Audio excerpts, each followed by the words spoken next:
Glória a Deus, pode se assentar.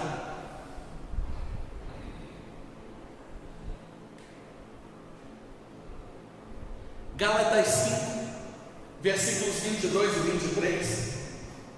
Hoje eu vou deixar dois ali no computador, que nós vamos receber ali no Data Show uma maratona de textos. Eu quero que você acompanhe a leitura com bastante atenção. Nós vamos começar aí com Gálatas 2, Gálatas 5, 22 e 23. E eu quero que toda a igreja leia comigo esse primeiro texto, amém?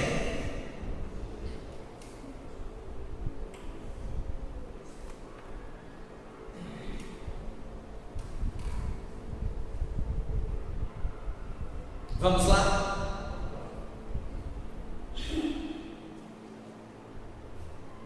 Juntos. Mas o fruto do Espírito é amor, alegria, paz, longanimidade, benignidade, bondade, fidelidade, mansidão, domínio próprio. Contra estas coisas não há lei. Nós iniciamos essa série de estudos na última quinta-feira com o tema Mas o fruto do Espírito é amor. Falamos sobre as 3 fases do amor. Lembrando rapidamente, a fase da aceitação. Eu me aceito, eu me reconheço, eu não sou mais aquela pessoa do passado, aquele que foi desprezado, aquele que foi humilhado, aquele que foi oprimido, aquele que foi rejeitado. Eu não sou mais. Eu encerro a briga com o espelho. Eu libero perdão sobre quem me ofendeu, sobre quem me machucou, sobre quem me maltratou. Eu resolvo o problema comigo mesmo. A segunda fase do amor é a reconciliação. Se na primeira fase, a aceitação, eu libero perdão, na segunda fase, reconciliação, eu peço perdão. Por quê? Porque quando eu trago um fardo terrível de feridas do passado, eu, mesmo que involuntariamente, vou começar a ferir as pessoas que estiverem mais próximas de mim. Então eu preciso me aceitar para depois eu me reconciliar com as pessoas que mais convivem comigo. Muitos casamentos acabam porque o passado não foi resolvido, então a reconciliação do presente não pode acontecer.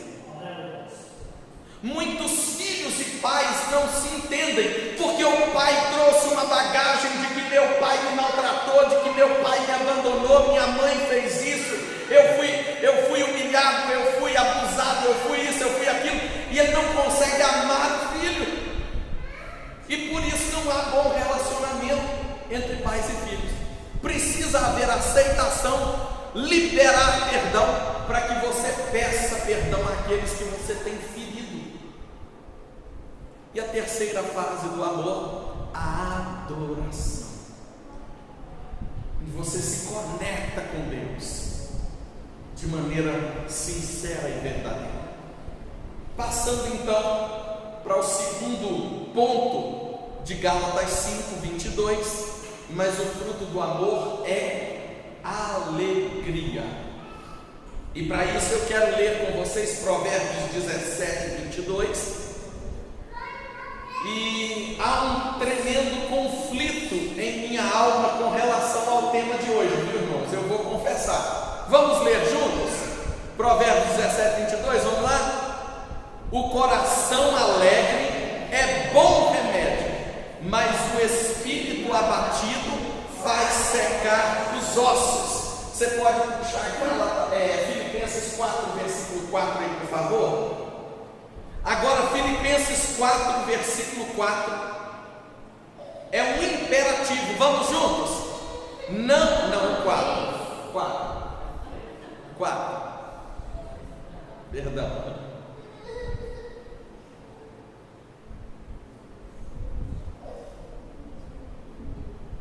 Isso, vamos lá? Alegrai-vos sempre no Senhor. Outra vez digo, é um imperativo, não é uma proposta. Vocês concordam que esse texto é uma ordem? Quando eu olho para Filipenses 4:4, eu entendo uma coisa: a alegria não é uma condição, uma opção, vamos dizer assim, opcional, é uma condição imperativa. Você tem que se alegrar no Senhor, você tem que estar alegre, tem que ser alegre. Alegrai-vos sempre, é uma ordem. Aqui, alegrai-vos não é substantivo nem adjetivo, ele é verbo, é imperativo, é no presente, é para já, é uma ordem do Senhor. Alegrai-vos. Quando você olha para Tiago, por exemplo, ele diz assim: tende por motivo de toda alegria o passardes por várias provações. Agora, eu iniciei dizendo que eu sofro um grande conflito com esse estudo em questão. Foi uma semana muito difícil para mim, irmãos. Por quê? Porque eu estou desde março do ano passado fazendo tratamento com psicóloga e psiquiatra. Eu estou diagnosticado com o TAG, que é transtorno de ansiedade generalizada, e com o TDM, transtorno da depressão maior. Comecei usando sertralina e clonazepam.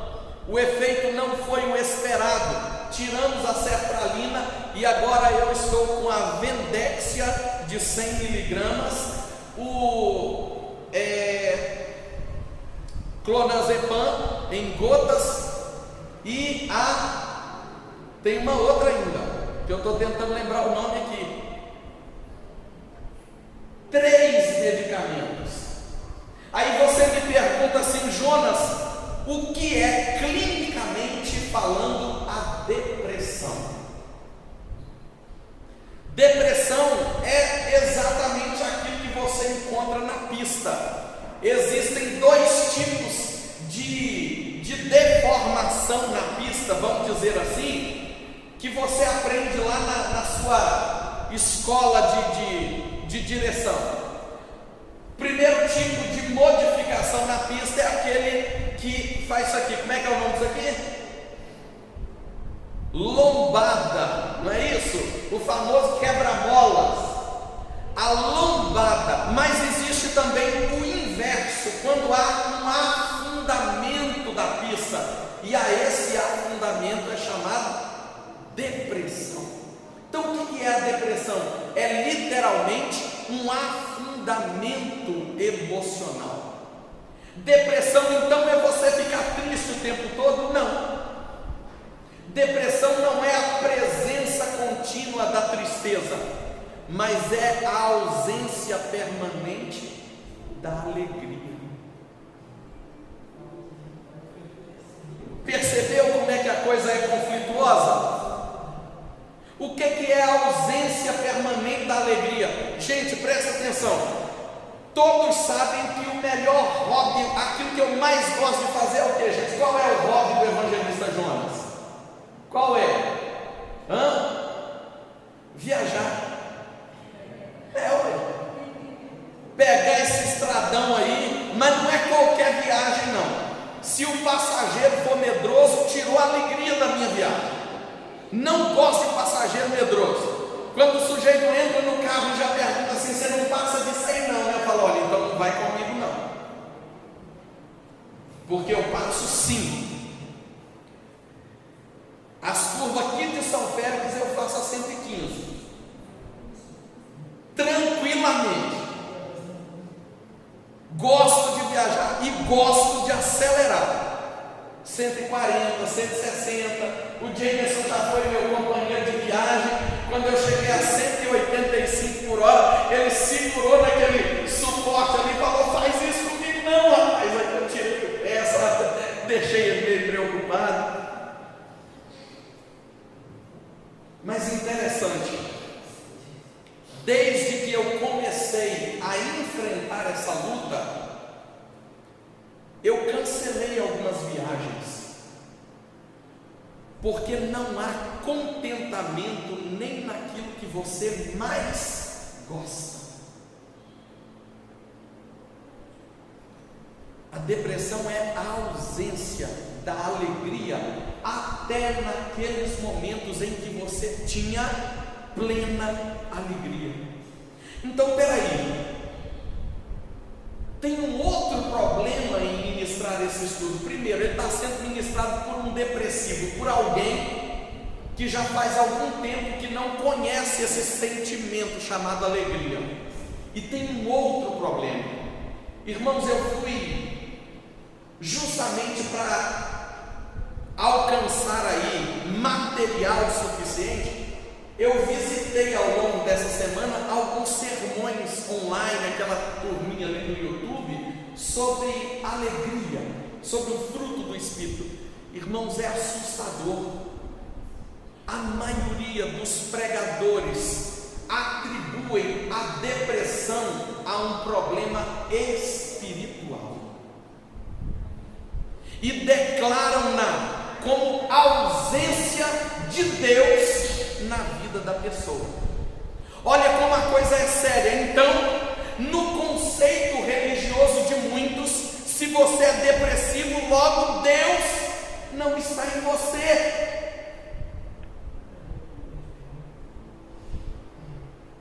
Você precisa de oração, você precisa se converter, você precisa aceitar Jesus. E eu, ouvindo aqueles sermões, num deles o Samuel até prestou atenção e falou: pai, o senhor vai pregar sobre isso? Eu falei: meu filho, esse homem está todo errado, não dá atenção no que ele está dizendo. Vamos para as Escrituras, vamos buscar então o que falar diante das crises depressivas que a gente enfrenta, diante dos desafios que a gente enfrenta. O que é esse fruto do Espírito chamado alegria, ou este atributo, este resultado do trabalho do Espírito Santo em nós? A alegria, ela tem origem no latim do termo alacer, que quer dizer animado ou de ânimo leve. Então presta atenção. Ânimo leve, ou seja, tirar todo o fardo, todo o peso que está sobre as suas emoções, é resultado do trabalho, da obra do Espírito Santo na sua vida. Ele não disse: vinde a mim todos vocês que estão cansados e sobrecarregados, tomai sobre vós o meu jugo, porque o meu jugo é suave, o meu fardo é leve. Ele está dizendo exatamente isso. Eu tenho ânimo leve. Se você está depressivo, deprimido, se você está com o seu ânimo sobrecarregado, pesado, angustiado, venha a mim. Eu vou mudar o seu estado de espírito, eu vou mudar as suas emoções, eu vou arrancar todo o fardo que está em você.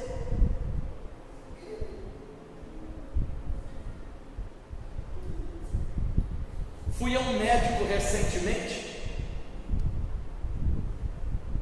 A minha pressão deu aí alguns súbitos nos últimos dias, e eu não tenho nenhum problema, não sou cardiopata, não tenho hipertensão, nada disso, mas a pressão, por causa do estado emocional, ela chegou a 17/10. A minha pressão é 11/8, 10/9.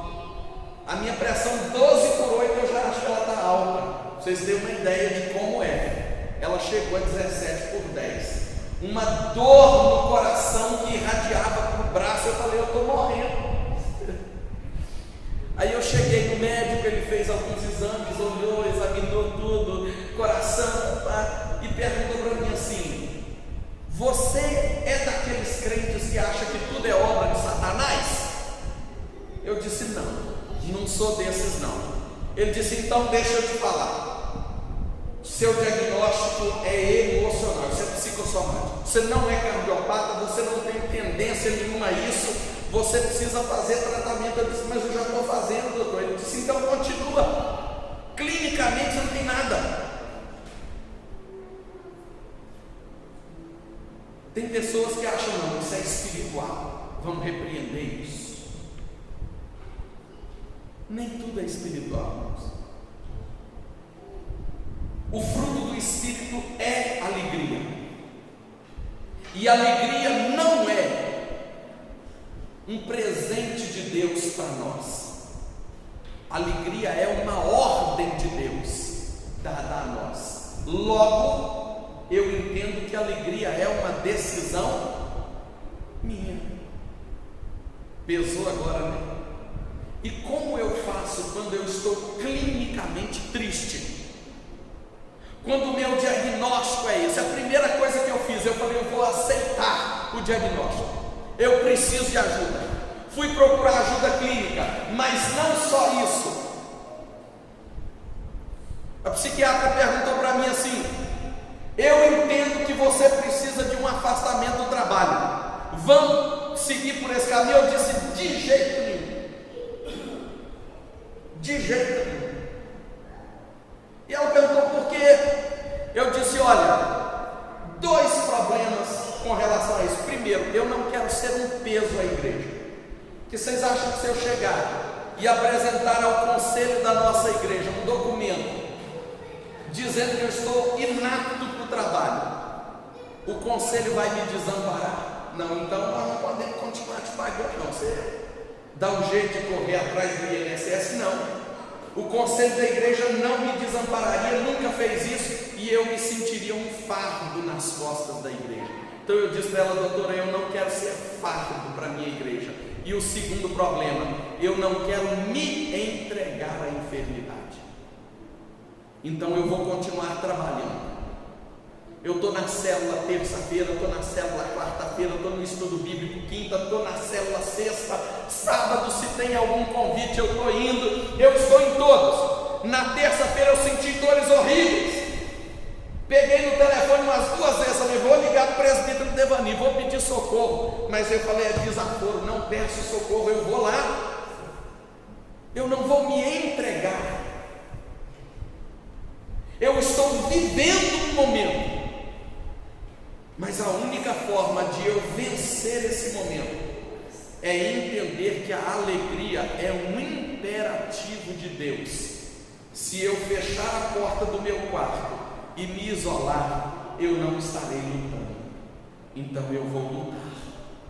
Entenda isso. Se você enfrenta esse mal chamado depressão, entenda uma coisa: é um problema clínico, mas você deve lutar. Amém? Então vamos lá, olha para o texto, João 15, versículo 11. O que nos diz esse texto? Tenho-vos dito estas coisas para que o meu gozo esteja em vós e o vosso gozo seja completo. Eu tenho-vos dito essas coisas para que a minha alegria esteja em vocês e a alegria de vocês seja completa. Então Jesus está nos ensinando que é possível ser não só feliz, mas completamente feliz. Como Jonas? Como é possível ser feliz?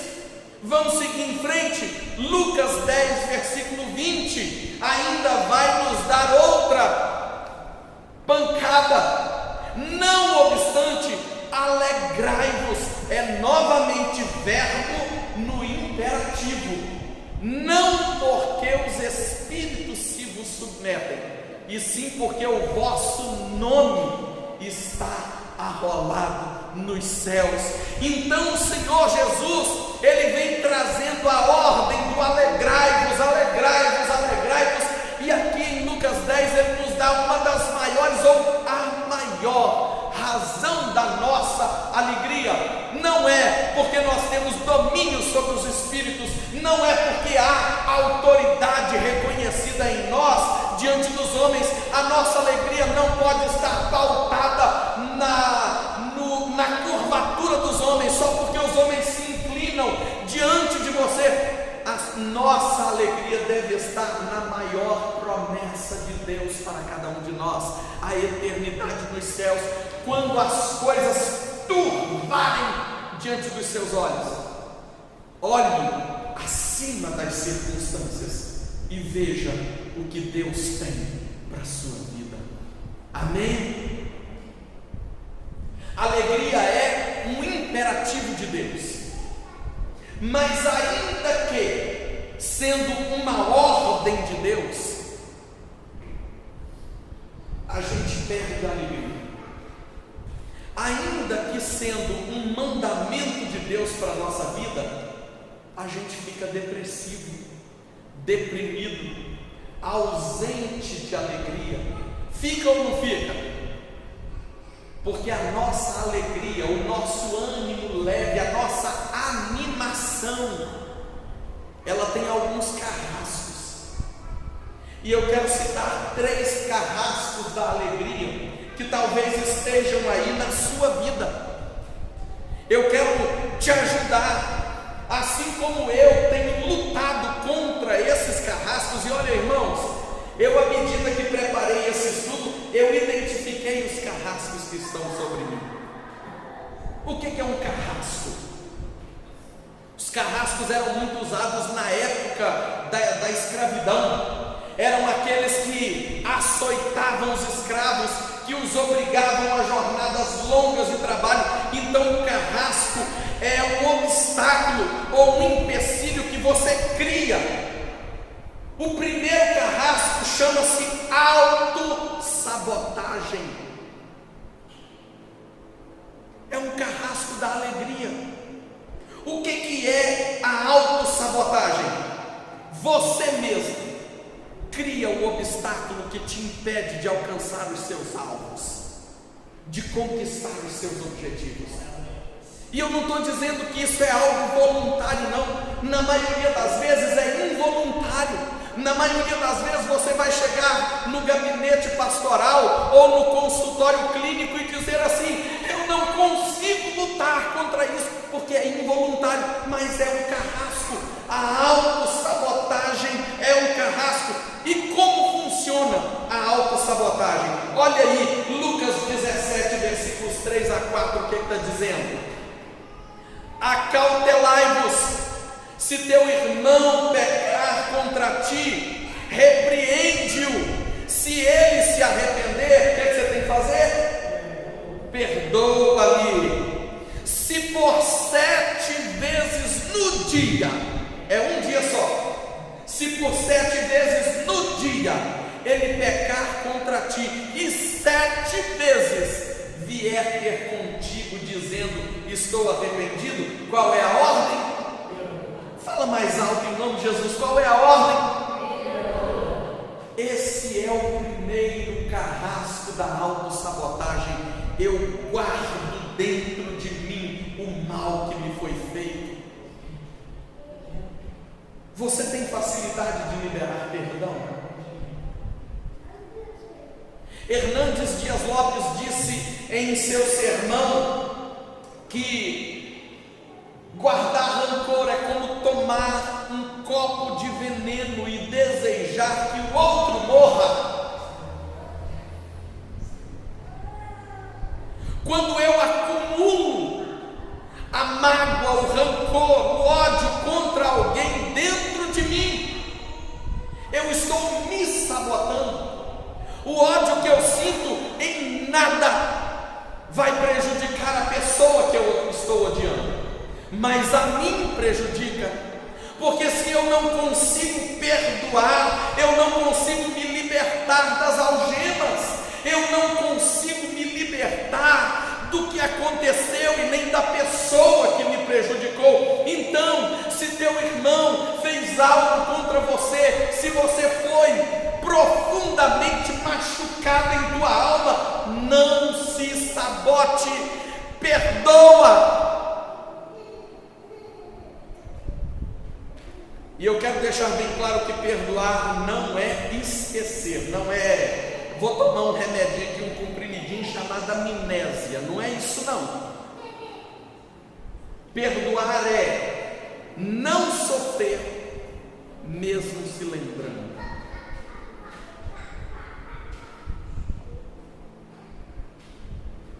Vocês já me viram contando muitos fragmentos do meu testemunho de vida. Em diversas vezes você me viu chorando enquanto canto, enquanto conto.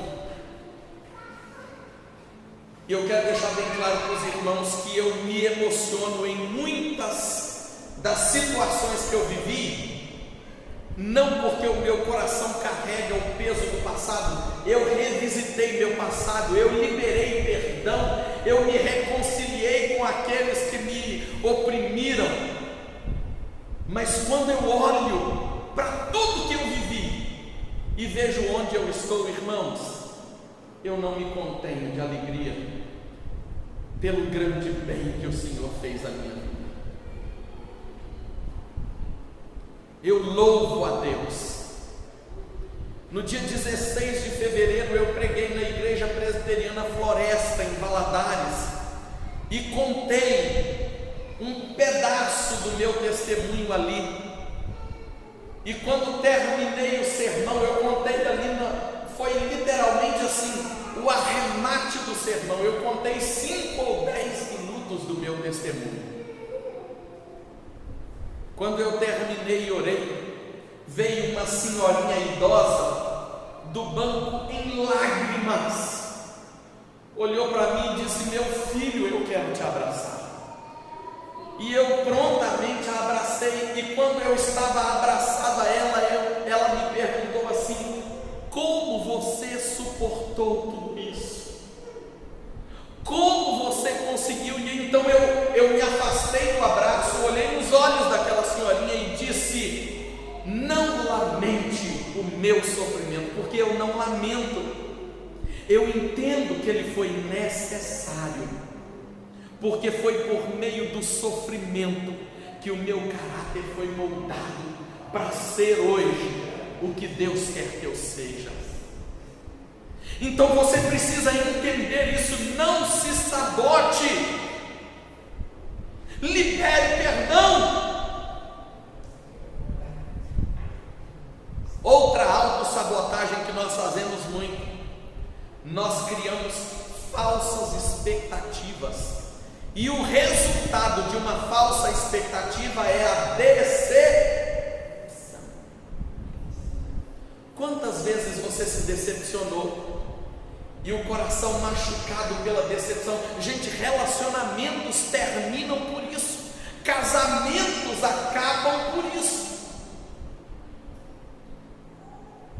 porque a mulher acha que o marido vai se lembrar qual foi a data, a hora e o lugar do primeiro beijo,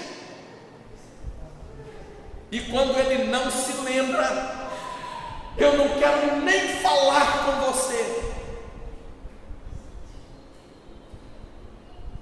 Quando nós estamos na expectativa de receber algo ou de conquistar algo, a minha esposa por várias vezes diz assim: vamos orar para dar certo. Eu digo sempre, sempre, sempre, ao longo de todos os anos de casamento: nós vamos orar para dar certo, mas pensando que pode dar errado. É Deus quem sabe se vai dar certo ou errado, não somos nós. E se der certo, Ele é Deus, mas se der errado os nossos planos, Ele continua sendo Deus. Então pense que pode dar errado, porque se você se apegar à esperança de que vai dar certo, quando der errado você não consegue lidar com a decepção. Isso é autossabotagem. E eu digo sempre que eu prefiro me surpreender do que me decepcionar. Então esperar o pior das circunstâncias e das pessoas não é ser negativista, é ser prevenido. Será que alguém vai se lembrar do seu aniversário? Eu acho que não, mas se lembrarem, eu fico feliz. Será que alguém vai se lembrar de orar por você? Eu acho que não, mas se lembrarem, eu fico feliz. Quando você cria expectativas, você está se entregando à frustração e à decepção. Não crie falsas expectativas. Outra autossabotagem terrível: Eu disse para vocês que eu fui diagnosticado com o que mesmo, irmão? Vocês se lembram? TAG. O que é o TAG? Transtorno da ansiedade generalizada. Filipenses 4, 6 a 8, por favor. Vamos ler juntos? Vamos lá? 1, 2, 3 e... Não andeis ansiosos de coisa alguma, em tudo, porém, sejam conhecidas diante de Deus as vossas petições, pela oração e pela súplica, com ações de graças, e a paz de Deus, que excede todo entendimento, guardará o vosso coração e a vossa mente em Cristo Jesus.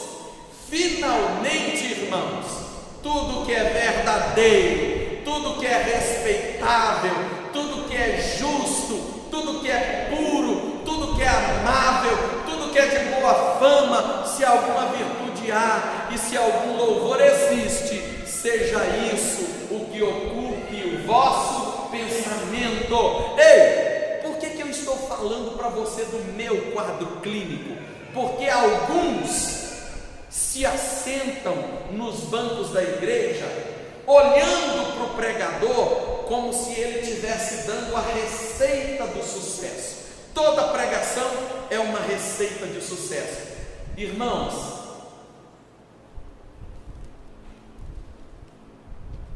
há uns 3 anos atrás, eu fui surpreendido por um menino de 8 anos, membro da nossa congregação lá no Espírito Santo, que num momento de confissão na igreja, eu pedi aos irmãos que se ajuntassem para orar, e eu fui me assentar com ele e o pai dele. E aí eu disse: eu vou orar com vocês e confessar também os meus pecados. O menininho de 8 anos olhou e falou assim: como assim, você é o pastor? Eu olhei para ele e disse: mas o que é que tem isso? Ele disse assim: você não peca. E é essa expectativa que às vezes a igreja tem no pregador. Ele está pregando aquilo que ele tira de letra. Irmãos, quando eu olho para Filipenses, e há um imperativo ali também: não andeis ansiosos. Não permita que a ansiedade, em nenhuma hipótese, tome conta do seu ser. Eu olho para isso e digo: Deus, tem misericórdia de mim. Eu luto contra isso desde que nasci. Vocês acham que eu estou aqui porque eu já tirei de letra? Sou craque nesse negócio e estou ensinando para vocês a receita contra a ansiedade. Não, irmãos, eu estou aqui dizendo para vocês que isso é um sabotador da alegria, e eu estou sendo sabotado pela ansiedade, e estou lutando contra essa sabotagem e me colocando na brecha diante do Senhor. Você está comigo nessa luta? Vamos vencê-la em nome do Senhor Jesus? Esse é o meu desafio, mas eu creio que pode ser o seu. Enquanto eu luto contra a ansiedade, talvez você lute contra o rancor, talvez você lute contra expectativas falsas que você tem criado das circunstâncias e das pessoas.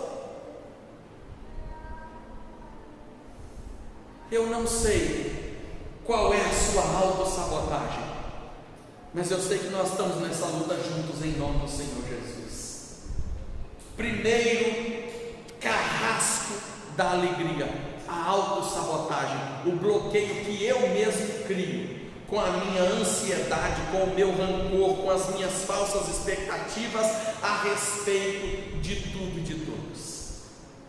O segundo grande carrasco da alegria chama-se circunstâncias da vida.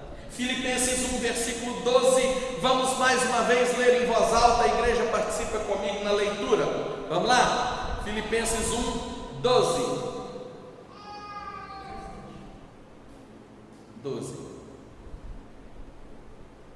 Eu anotei errado em você, perdão. Vamos lá? Quero ainda, irmãos, cientificar-vos de que as coisas que me aconteceram têm antes contribuído para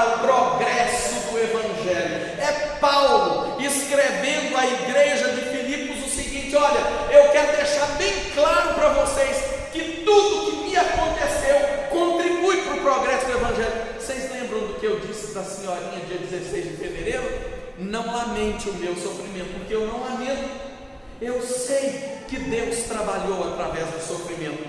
E aí, eu anotei algumas coisas aqui, não é tudo, mas são algumas coisas que Paulo enfrentou e que contribuiu para o ministério produtivo que ele teve. Primeiro, ele foi perseguido na cidade de Damasco. Ele foi rejeitado pelos apóstolos em Jerusalém. Ele foi apedrejado na cidade de Listra. Ele foi preso e açoitado na cidade de Filipos. Ele foi escorraçado de Tessalônica. Ele enfrentou feras em Éfeso. Ele foi picado por uma cobra na ilha de Malta, entre muitas outras. Foi preso em Roma, onde morreu. Irmãos, foram muitas adversidades, foram muitas circunstâncias ruins, foram muitos sofrimentos que vieram contra a vida de Paulo, e ele escreve a uma igreja que conhece os seus sofrimentos e diz àquela igreja: olha, os sofrimentos que eu tenho enfrentado contribuíram para a produtividade do meu ministério. Mas nem sempre nós conseguimos enxergar os sofrimentos do ponto de vista de Deus, e esses sofrimentos se tornam carrascos da nossa alegria. Você já se sentiu angustiado, deprimido por causa de um sofrimento que você enfrentou?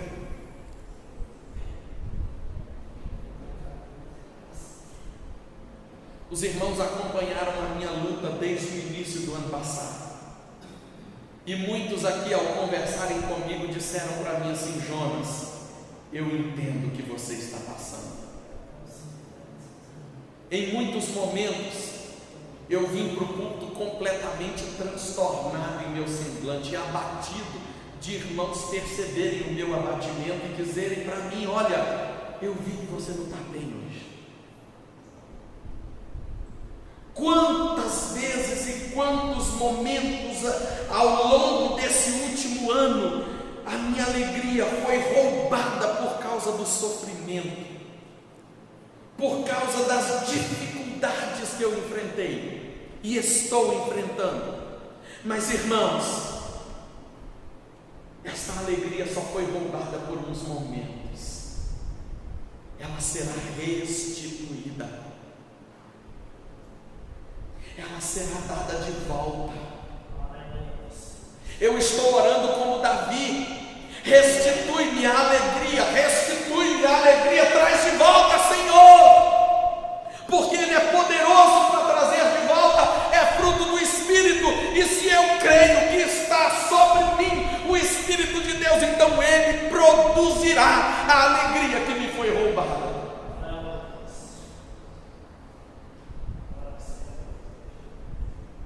Talvez você tenha passado por sofrimentos terríveis e a gente nem sabe, porque você não compartilhou. Talvez você esteja chorando à noite quando ninguém vê. Eu sou desses, detesto chorar em público. Então, quando eu não me contenho, eu me isolo. Mas olha, não se sinta culpado ou em pecado porque o seu coração está angustiado, porque a alegria foi roubada de você. Deus é poderoso para restituir. O primeiro carrasco é a autossabotagem, o segundo, as circunstâncias da vida, e o terceiro carrasco, vamos lá, 1 de Pedro 5, versículos 8 e 9.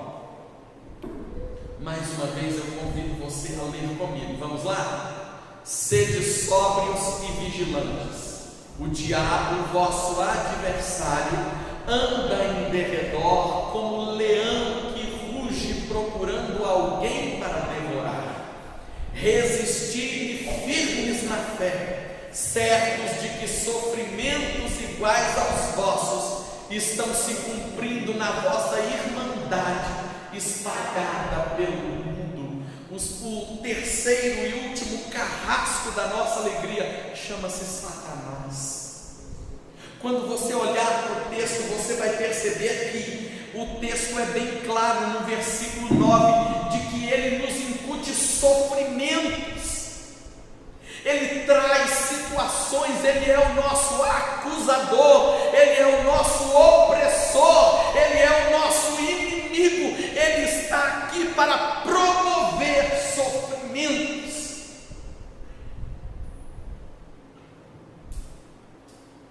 Ele é um carrasco da nossa alegria. Mas eu quero arrematar essa palavra toda com esse versículo 9.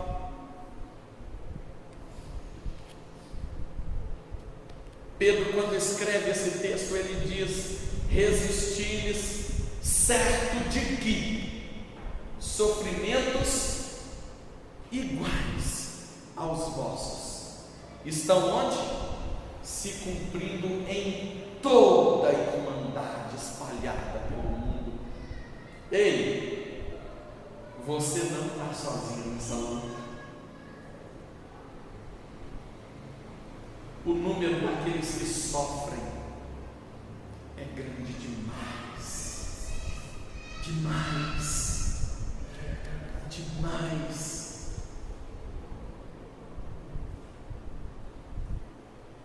Eu era ainda criança, conheci um senhor que ele tinha um problema, ele tinha diabetes, e o diabetes dele era avançadíssimo, era aquele negócio da glicose está em 600 e alguma coisa, aquele absurdo que já está na hora de morrer. Ele perdeu 80% da visão, chegando a enxergar apenas vultos.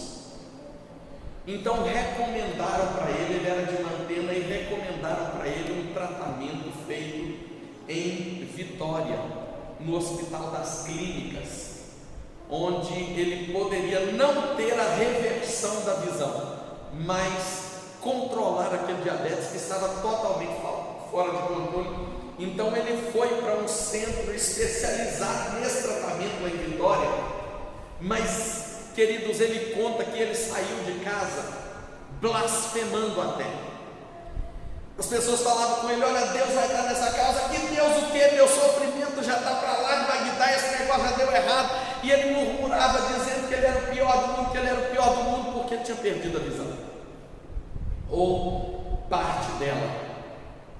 Quando ele chega lá, ele viu uma pessoa na cadeira de rodas, com as duas pernas amputadas por causa do diabetes, não tinha mais cicatrização no corpo. Olhou para um outro, e o outro estava com um braço e uma perna amputadas. Olhou para o outro, estava completamente cego. Aí de repente aparece um caso de coma diabético ali. Tem um pessoal ali porque o parente está em coma diabético. E ele viu que havia situações absurdamente piores do que as dele. Ele voltou para casa, e eu estava presente no dia em que ele disse: eu não reclamo da minha enfermidade nunca mais, porque eu percebi que o número dos que sofrem é muito maior, e tem gente sofrendo muito mais do que eu. Então essa é a palavra do Senhor para a sua vida. Talvez a sua situação esteja aparentemente insuportável, mas há pessoas sofrendo em todo lugar. Lembre-se, você não está sozinho no sofrimento.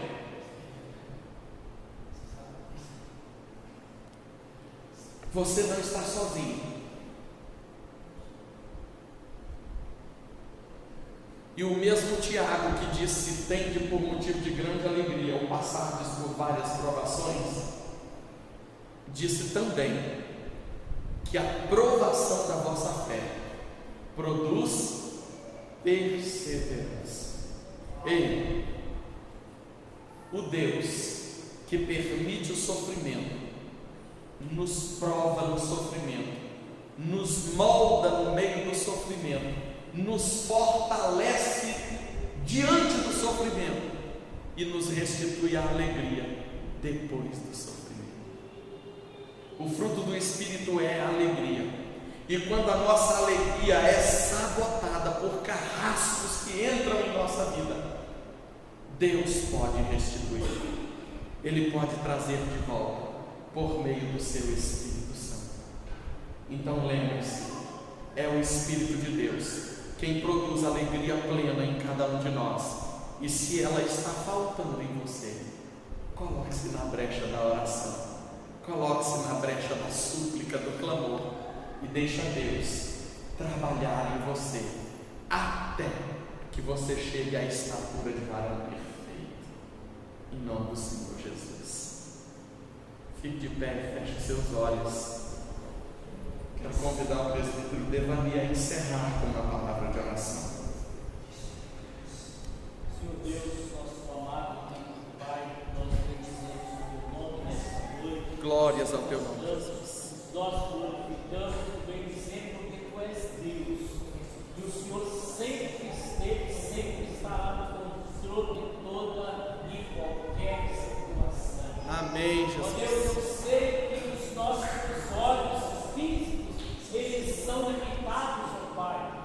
E sabemos que a nossa fé é tão pequena, nós não conseguimos, ó Deus, contemplar aquilo que o Senhor tem preparado para as nossas vidas. É verdade, Nós Senhor. queremos nessa noite dar graças ao Pai, porque mesmo na nossa ignorância, o Senhor sempre está nos conduzindo, o Senhor sempre está nos abençoando. Aleluia. Deus, que o Senhor venha colocar paz no nosso coração, não, Deus, uma paz com ausência de sofrimento, mas uma paz, ó Deus, que nos faz forte para enfrentar as lutas, provações, tribulações, seja ela qual for que vier sobre nós, nos capacita, Deus, com forças espirituais, para que possamos, ó Deus, suportar os dias maus que sempre acontecem no nosso viver. Sabemos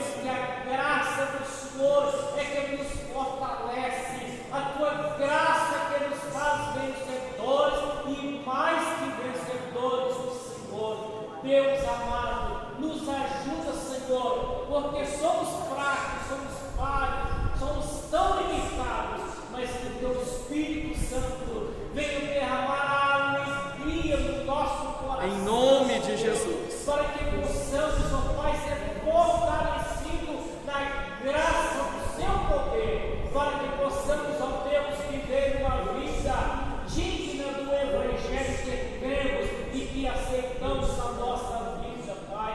Que o Senhor possa, querido Deus, perdoar os nossos pecados. Em nome de Jesus. E na maioria das vezes, ó Deus, quando a tristeza invade a nossa alma, nós cometemos pecado, porque não conseguimos enxergar o amanhã, mas o Senhor que sabe do nosso futuro, o Senhor que preparou a eternidade, cheio de glória, de paz, de tudo quanto é bom, ó Pai. O Senhor então entende porque nós somos tão fracos, ó Pai, mas que nós possamos ser alimentados dessa viva esperança de que os sofrimentos, os presentes nesta vida, não podem ser comparados com a glória que nos aguarda, com aquilo que o Senhor já preparou para cada um de nós, ó Pai, nesse momento de descanso no Senhor, na eternidade de glorificação.